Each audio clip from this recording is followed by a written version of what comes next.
Hi, have you ever been in a situation when you're this close to making it happen and all of a sudden you start procrastinating, you find dumb excuses, and in the end you give up and persuade yourself, well, I didn't want it that bad?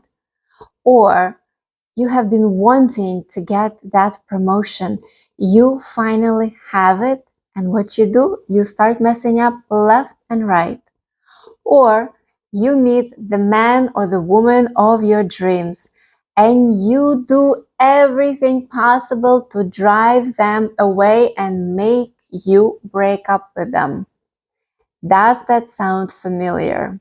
Oh, I bet it does, because we have all been there. It's called self-sabotage. And newsflash, it's killing your life. Because most of the time, when we are involved in self-sabotage, basically pulling the rug underneath our own feet, we are not aware of that.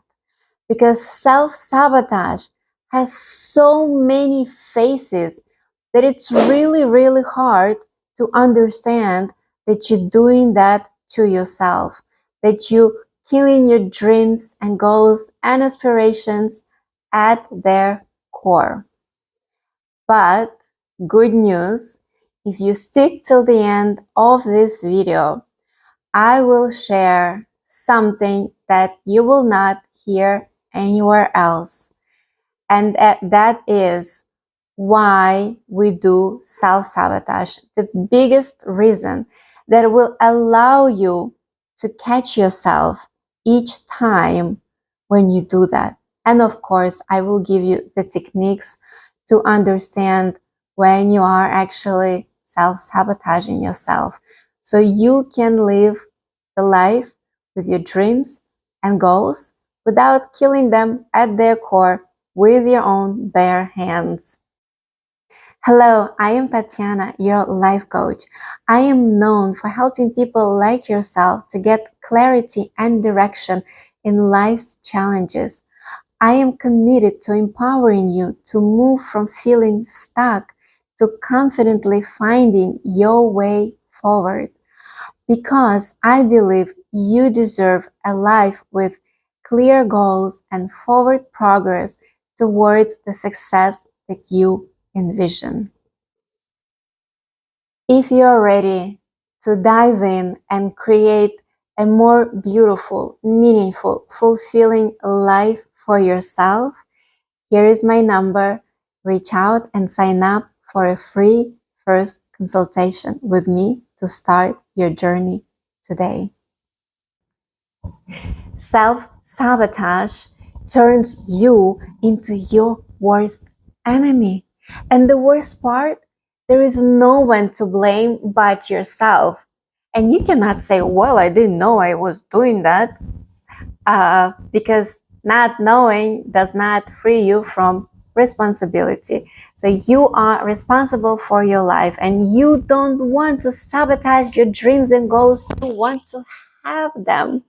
So let's dive in now into most common reasons why we self-sabotage before I reveal the most important one that will help you understand each time that you are self-sabotaging when you feel something is off. Okay, let's dive in. Number one is fear of failure. Usually when we hear fear of something, we already know it leads to no good. Fear of failure prevents us from taking steps because we're afraid, oh, everyone will know I'm not that competent. So we procrastinate, we create additional problems why we cannot do it. We avoid going there, whether it's relationship, whether it's career, any area where we can grow. So like, well, if we haven't done it, then no one will know, and I will not know that I failed. So that's fear of failure. Very often it can manifest itself as imposter syndrome, which are the people, especially like in life coaching, is very popular, because when you don't have enough knowledge, you feel like, well, can I really help this person? Can I really help that person? Do I have enough knowledge? You always feel like you're not enough. And a lot of people don't start new careers for that reason, because they feel they're not enough, they're not good enough, they're not competent enough, and everyone will know that if they start doing it. So they just persuade themselves that it's not something that they really wanted. Well, that's avoiding life.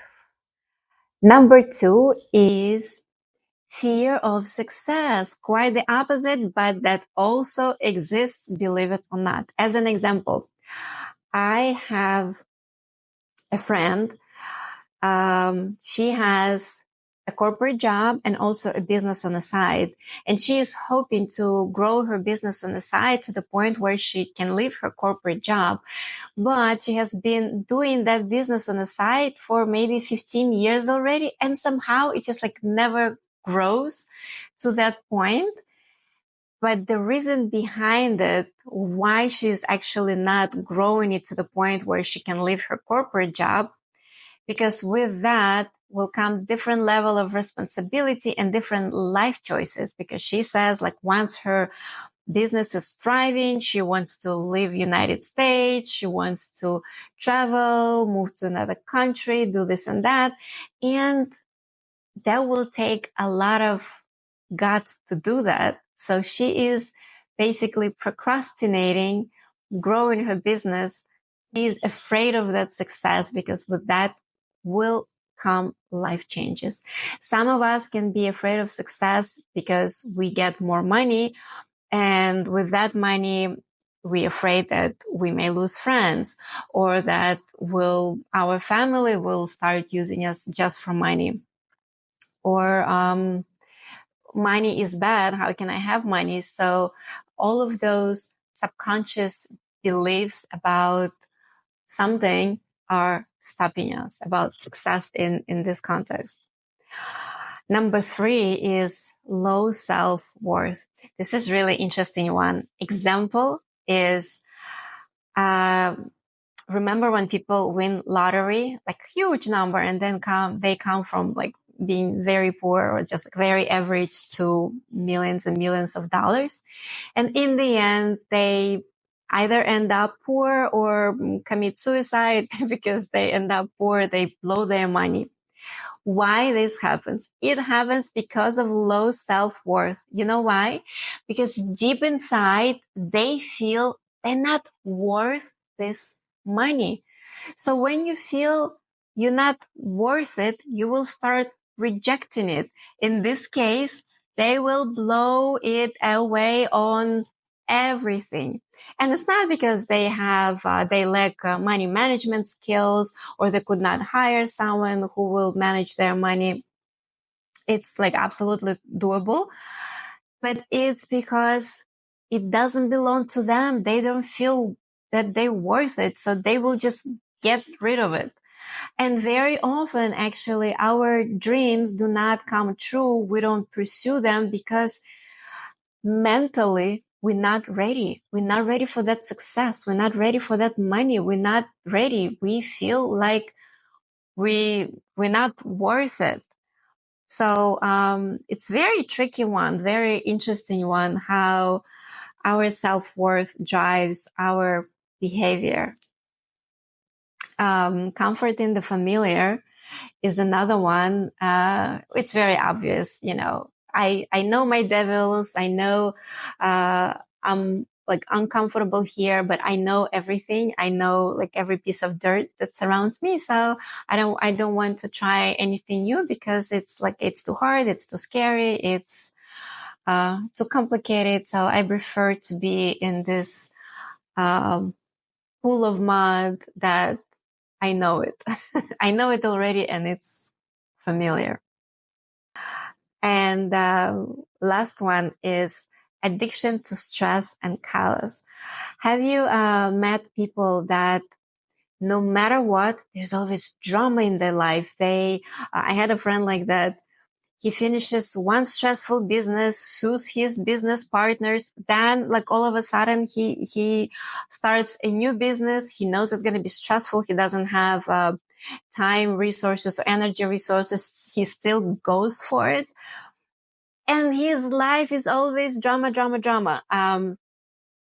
Very often, if we, like, one of the reasons why we might be addicted to drama and chaos and like crave it and create it for ourselves is childhood upbringing. If you were brought up in that house where there was always drama, instability, it did not feel safe, we may transfer it in our adult life, and that feels comfortable and familiar to us. Even though we are dying in it, we still create it because that's what we know. So based on these few reasons why we self-sabotage, we come to the conclusion, to the most important part that generalizes all of those above points and many, many more, because self-sabotage has so many faces. That's why it's so hard to catch it. It all boils down to inner conflict.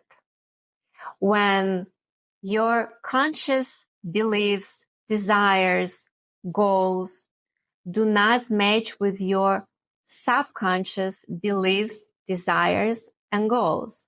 As an example, you consciously may say, I really want a relationship. I want to get married. I want to have house, kids, blah, blah, blah. Subconsciously, I love my single life. There is so much freedom in it.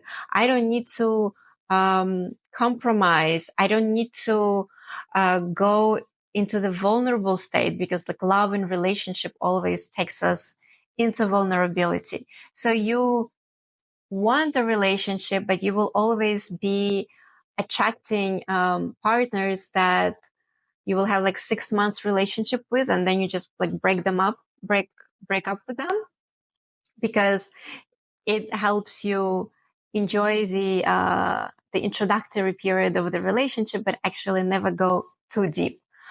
Or we want that promotion, but then with the promotion, subconsciously, we don't want the responsibility that comes with it.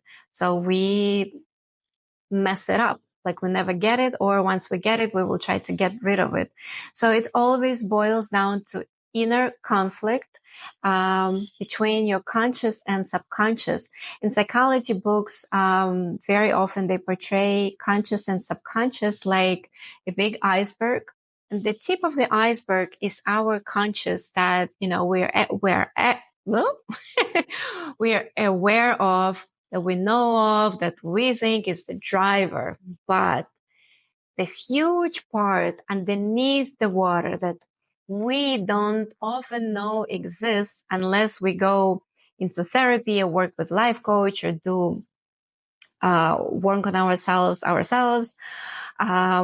We don't know it exists, but that is the actual driver of everything in our life, our subconscious beliefs. And it's so important to know them, because otherwise you will be self-sabotaging yourself and always unhappy with your life, thinking like, oh, I want this, I never get this, and I never get that. Well, because you don't want it. You don't consciously want it. Maybe not yet. A perfect example would be, imagine a huge elephant, your subconscious, and you as a rider of an elephant, you're conscious.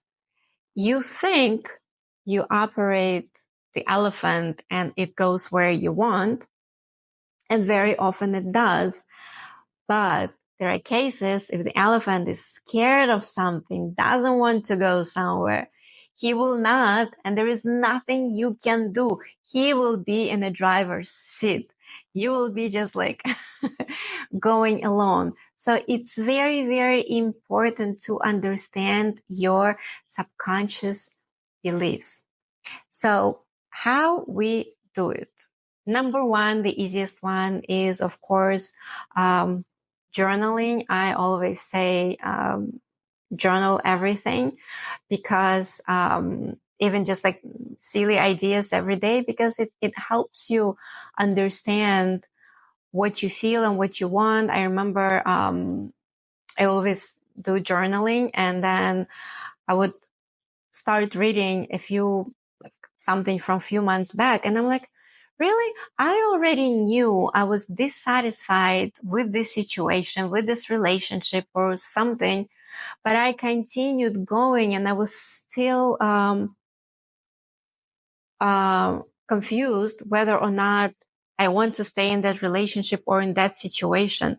Even though months ago I already wrote that, like, well, yeah, maybe not. So it helps you track your thought process. It helps you understand and see the pattern of what you're doing. And second, I really love this exercise. It's not always easy to do, but it's the best thing that you can do in this situation with self-sabotage. If you catch yourself, let's say you cannot get the promotion, or you like tend to give up easy in certain directions, or you're always attracting wrong partners, sit in front of the mirror and say, looking yourself in the eyes, why am I doing it? What's behind it? What I'm trying to achieve by that?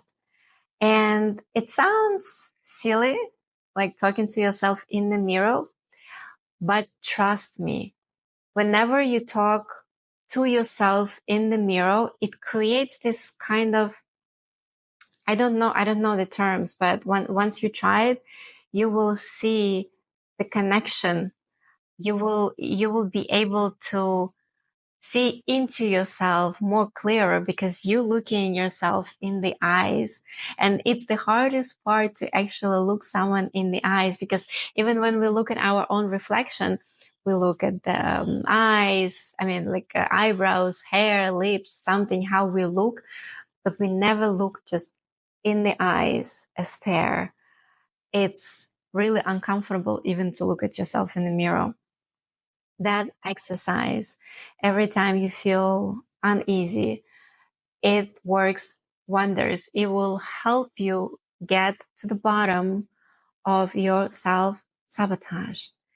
And if that doesn't work, I suggest go work with a therapist, counselor, life coach, because it's really easy to see a problem or someone else's pattern when you are an outsider, and that person can point it out to you or ask you, guide you with proper questions that will help you have that aha moment. Oh yeah, I'm doing that. Why am I doing that? So I highly recommend. A lot of people think, well, I'm a healthy person, I don't need therapy. Everyone needs therapy, because we are all deeply flawed.